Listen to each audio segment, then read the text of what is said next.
Hello, people on the internet. My name is Val. I go by Tricky Crayon on various internet bits like YouTube and Twitter and all of these places. What I want to do today is just a quick LuLaRoe takedown. I know a lot of people have done videos on why LuLaRoe sucks. I know Glitter and Lasers, for example, did this big takedown of like the fit isn't great and how for the price they should really be matching up their patterns, which they don't do. And some of my issue is with the construction of the pieces, some of it's the pricing, and some of it is the old like mid-level marketing. This is a problematic business model and generally is actually really disenfranchising to women as opposed to helping them realize their dreams of self-employment like it sort of presents itself to be. So this isn't scripted, bear with me. My first point is really that MLM one. I've always had a thing about MLM. I think it's deceptive.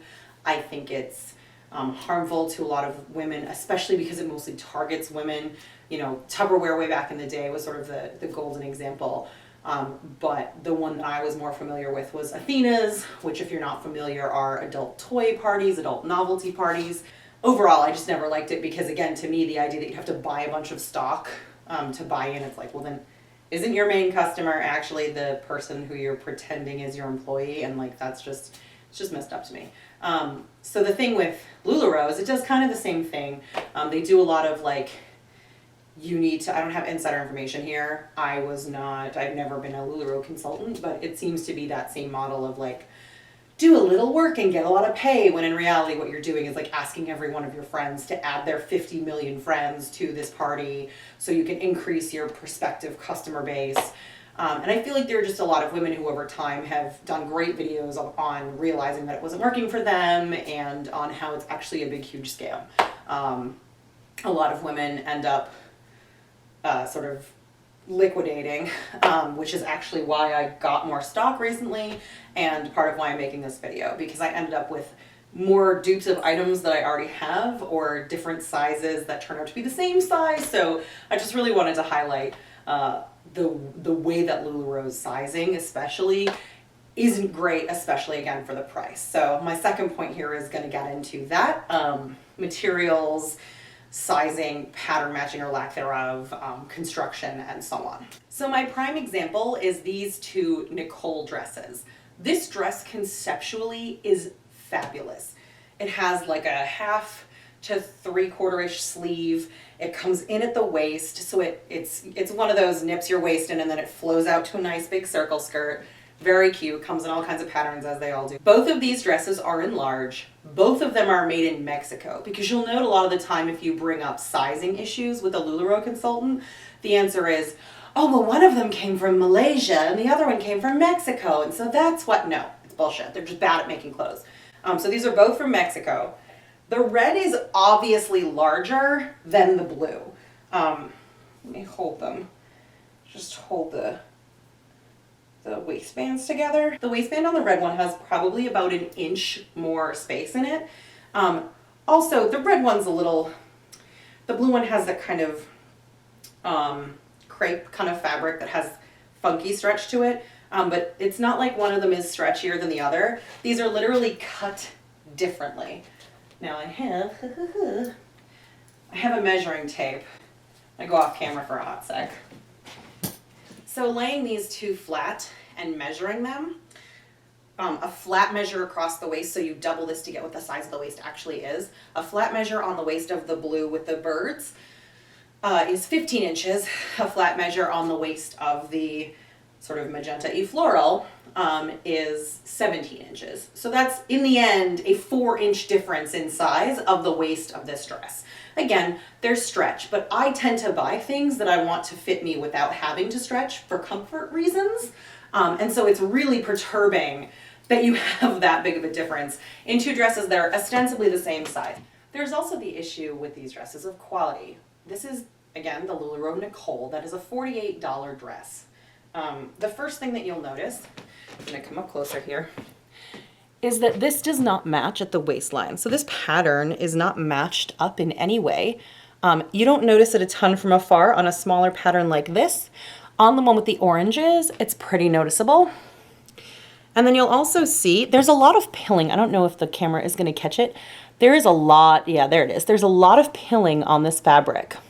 That is despite following their extremely serious directive to only wash it cold water, gentle cycle, hang to dry, and all of that. The other issue with these is that they are priced in such a way that you would expect them to last. You would expect them to be very high quality. And just a lot of them, they're not constructed in that way that actually makes them look or feel high quality in a lot of cases. This is basically just like a pretty cheap jersey. It feels decent, it's relatively comfortable, but it is not something that I would say makes a dress worth $48. The oranges dress is a really good example of the non-matching waistline. It really, that circle of the orange being broken up like that is just aggravating from a construction perspective, from the perspective of someone who sews especially. Now let's take a look at some leggings. These are two pairs that I bought from the sort of closeout sale that my friend was having. One is Halloween, it has spiders all over it. One is Christmas, it has ornaments. These are two different size leggings, TC and TC2. TC is tall and curvy, which is their way of saying for big girls. I'm sorry, does TC2 look longer to you than, because like maybe by half an inch. And the other interesting thing I find about the TC2s is, if I just hook my fingers and sort of give them a little bit of tension, they're basically the same size. There is, let me pull this to the side. There's maybe, again, maybe half an inch on those TC2s versus the TCs. So they came out with something acting like it was gonna really expand their size range, and it did not do that. It's really not. They're so soft, they're like buttery material. And yeah, it's great, whatever. You know, they come with cute kitschy patterns, fine. But size-wise, if your largest legging is this, I'm a large 16 right now, really. This is, how is this gonna fit like a 22 comfortably? How's it gonna be a thing? To me, there isn't enough room or enough difference in construction in these to have them be called different sizes. Especially when things that are the same size vary from like half an inch to an inch to 2 inches. Doing a flat lay inseam measure on the TC2 versus the TC, I can't even find a difference. They're both about 29 inches. I think there's an extra bit of leg room maybe in the waist to crotch there, but realistically they're effectively the same size legging. And it's not like the TC2 material has more stretch to it. It's the same buttery legging stretchy material. The thing I will say for LuLaRoe, leggings wise, is that they have a wide waistband, which is really nice. The pair I'm wearing right now, the pair of leggings that I'm wearing right now are Maurice's, also really good, especially for larger women. But they do have this, it is a physically elastic waistband. So it's a high waistband, it works really well. It's a wide band of elastic. It's still elastic though, so it can kind of push into you a little bit. Whereas LuLaRoe has the wide waistband and it's made of the same material as the leggings. So it's very forgiving, it's very comfortable. That's about all I'll give it. That's another interesting thing I find is that their slogan is simply comfortable, and while the leggings are really comfortable, a lot of the other clothing in their range, especially again due to the materials or due to the inconsistency in sizing, it's not always comfortable. It can very often sort of pull you in weird ways. So let's take a look at Amelia's now, which are another one that are sort of a point of contention for me because I love the dress in theory. Just ends up in practice often being a little rough. So I have 4 Amelias here. This is a short-sleeved scoop neck, not even really, it's not a low scoop, scoop necked, visible zipper in the back dress with pockets. So this is the like, we're all obsessed with it because it has pockets, and they're decent pockets. They're not really like chintzy pockets that you can't actually put anything in. The struggle is, they're extra larges. Again, I think they all fit slightly differently. This is a nice plain black, which again, yet another issue with LuLaRoe, you can't get solid colors. But this one works pretty well. This was described as like a Finding Nemo-y kind of orange. It's not, it's bright coral orange, like it's neon, it's like Halloween-y. This one, prime example of the crappy construction thing. Did no one test this? Did no one put this maybe on a body or on a mannequin? Because it is see-through. It's not sheer, but it is see-through. So coming up closer here, like you can see everything. I think maybe with a nude bra you might be okay, but you can see through this dress. You can see the color of my hand. And the issue with that is, this is not a piece that you would layer with. This is not something that you can put something else under, really. You're not gonna fit a tank top underneath it. It's a relatively tight bodiced dress. So, I mean, strategic use of cardigan, but like underwear, like you're gonna see what I'm wearing under this. This is not a dress that you can wear in public. And it was like $10 at a friend's closeout sale, so I was like, fine, I'll figure it out. I'll see if I can do something with it. But where's the quality control on this? This is not something where they're trying to be like edgy and do like club looks where you want to be hanging out. This is for moms. This is for grown-ass women. This is a dress that they're like, you can wear this to the office. And I'm like, but can I? Because I can see the zipper through the front of the dress on a hanger. Like, I can't wear that to work. Am I going to wear it to a wedding? Maybe if I want the bride to kind of hate me. Like, it's a weird choice, okay? One thing I will say on the Amelias that I have is that the sizing is relatively consistent. All of these XLs are a 16 to a 16 and a half inch waist, maybe almost a 17. And the medium is like a 15 and a half. So, fine. They're relatively similar. Although the armholes are not great on these either.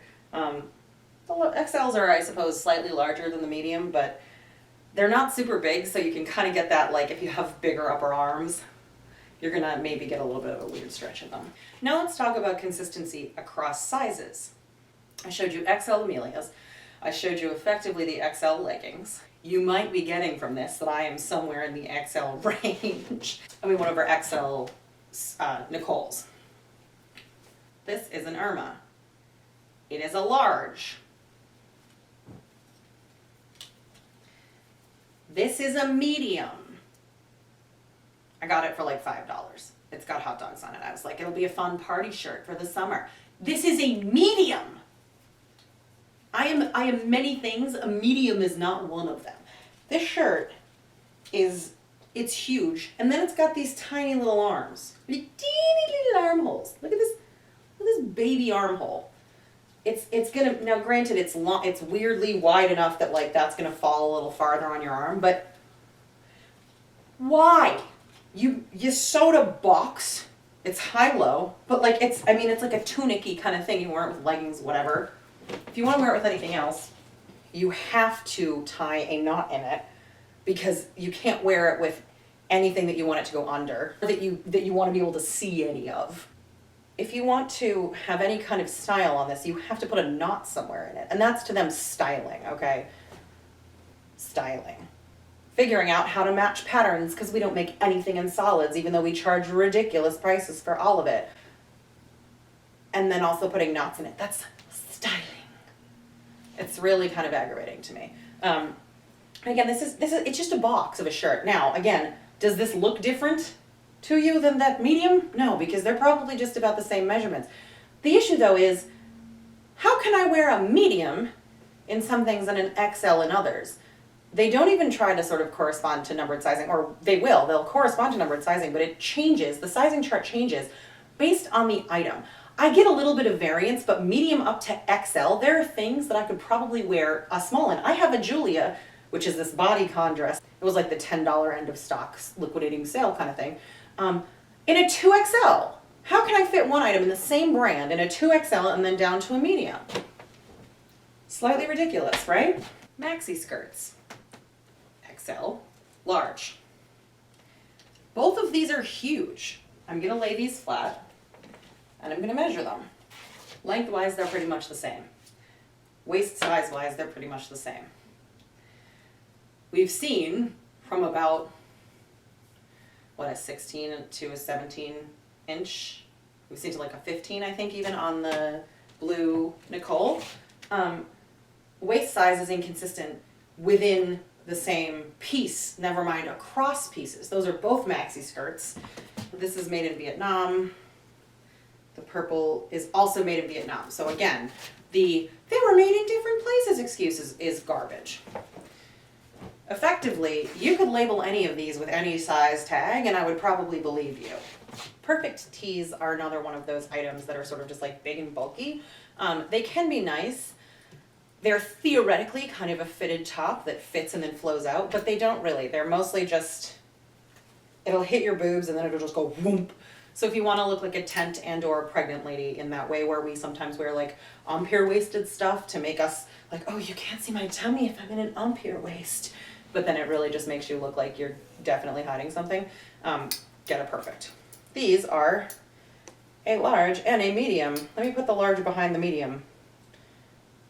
And let's see if you think that the large is bigger than the medium. Now granted, they're hanging, but they're effectively the same size.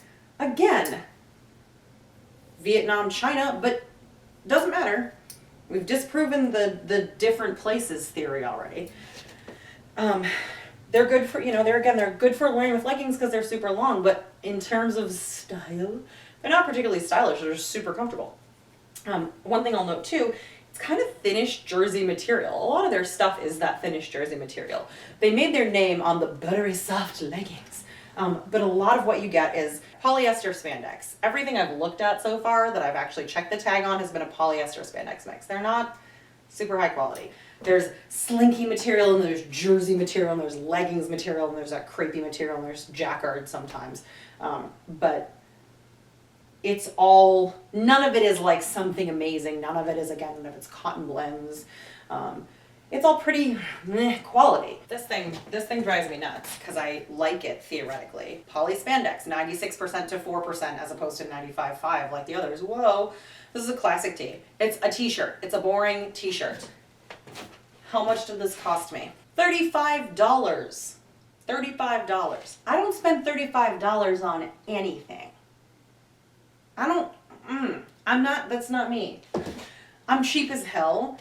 And I still kind of got drawn into this, like, but it's so comfy and it'll definitely be great. And especially if it's your friend, you feel like you're helping your friend's business and you get kind of guilted into it a little.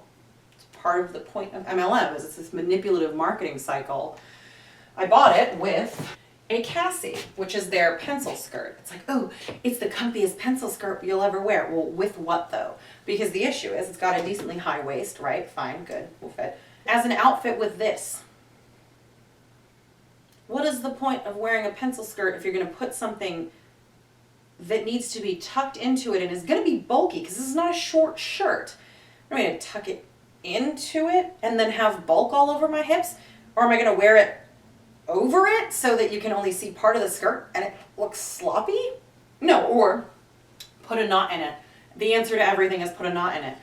It's theoretically cute, but how do you wear it when all of the shirts are super long? Because obviously the main initial business was like, oh, stuff to wear with our leggings because we want you to wear our leggings and be comfy.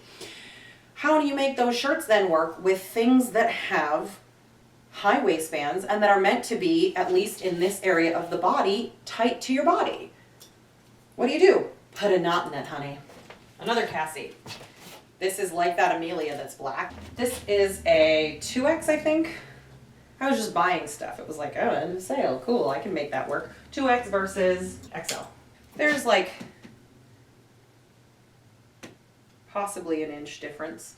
So there you go. You have an example of one where the XL is not, even though you can't see it behind it. It's probably got a half an inch to an inch on that waistband. It's not much, but it's something. Because again, half an inch held flat translates to an inch of extra room. But like, what? Also, again, this is a 2X. I only recently sort of started getting into the 2X sizing, but that'd about be right for me. How is a bigger girl going to wear this brand? What about bigger moms? Especially if you're marketing the way that they tend to market, which is towards moms, especially for their consultants who want to make a few extra bucks.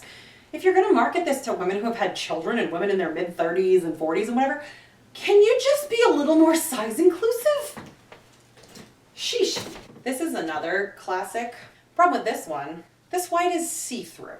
Why do I want a shirt that's gonna show my bra straps even though it's not an open shirt? Like, what is, I've never worn this. I bought it, I was like, it's a good basic piece. It'll go with one of the like 4 pairs of weirdly patterned leggings that I bought because you can't get the damn things in solid.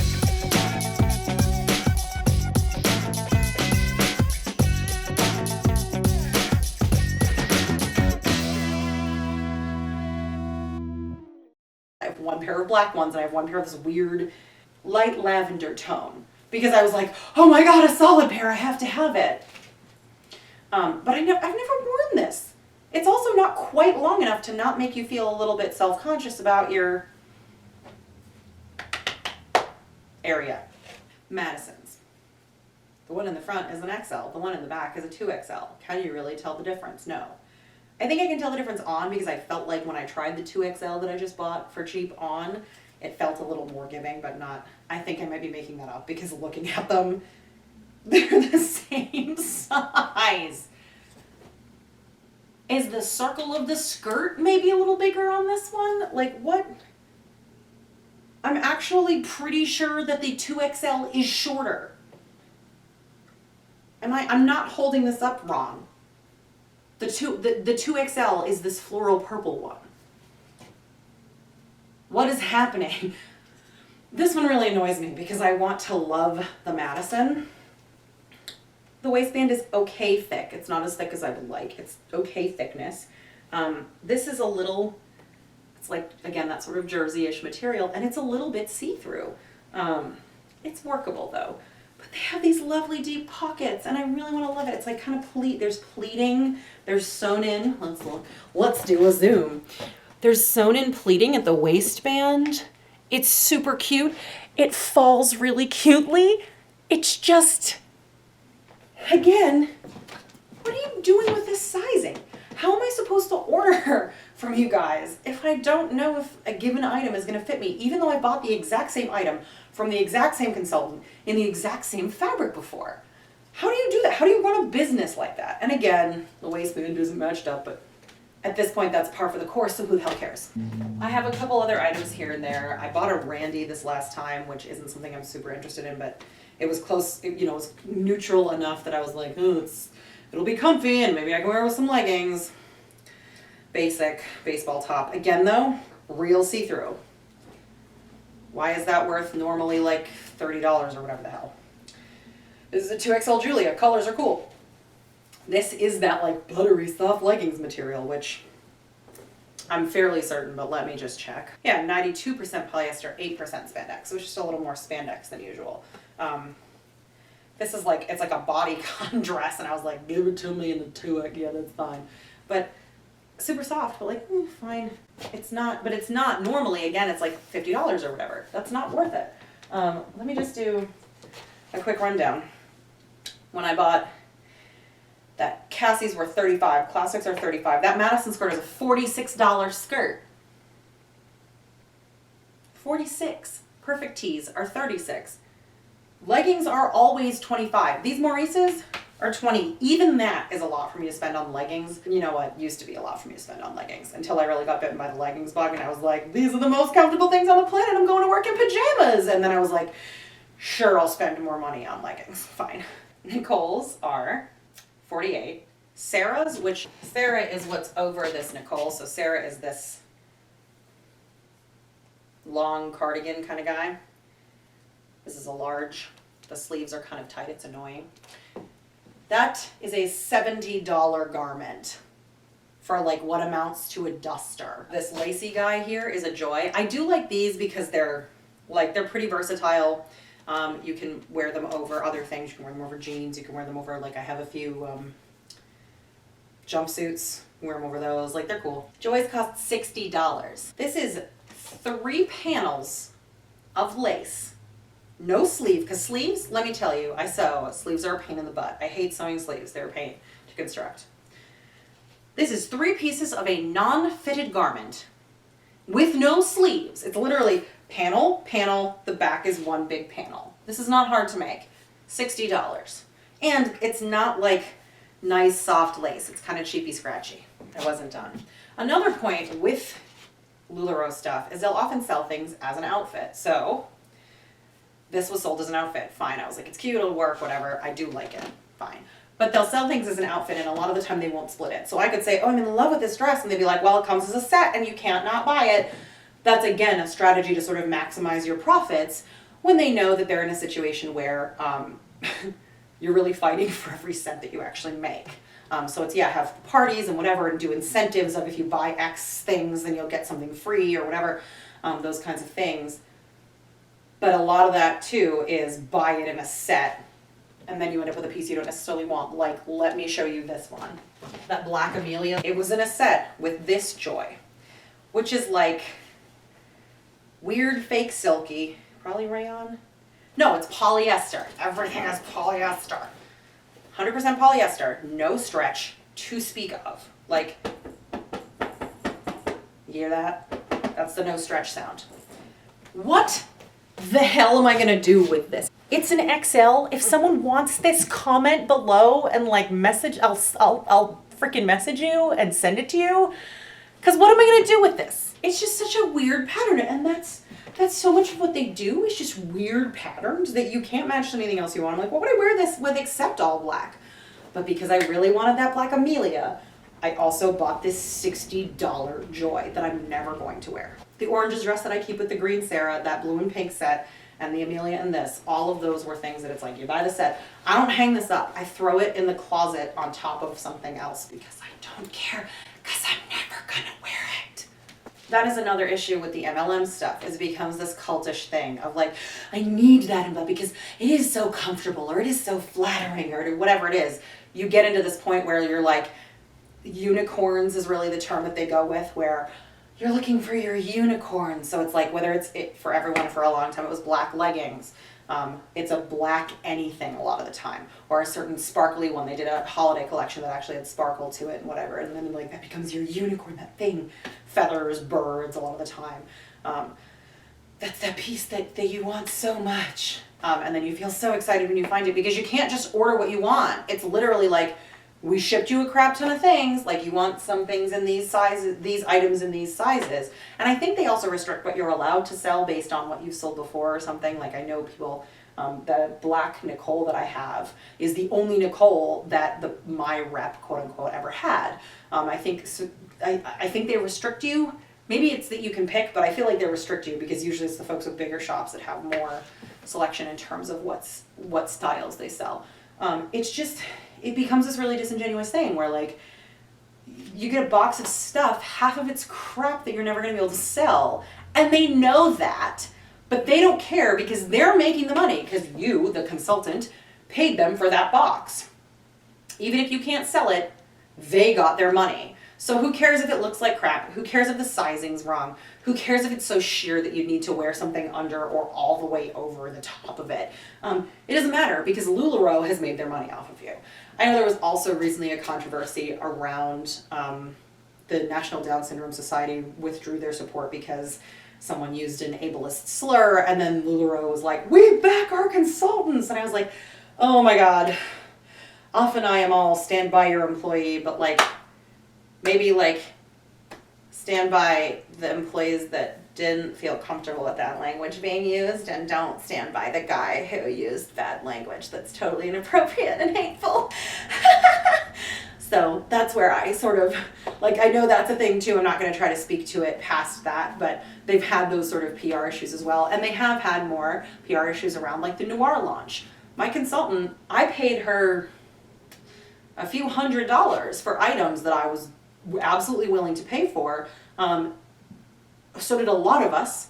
She probably had an influx of $2,000 or $3,000 of cash and then had to pay it back to all of us because she could not get any items because of the way that they're prioritized their queues. So not only do they screw you over in the ways of making you buy stuff that you can't then resell and whatever, but they don't even make it possible for a lot of these folks to get in the pieces that they would be able to sell easily, and that people want.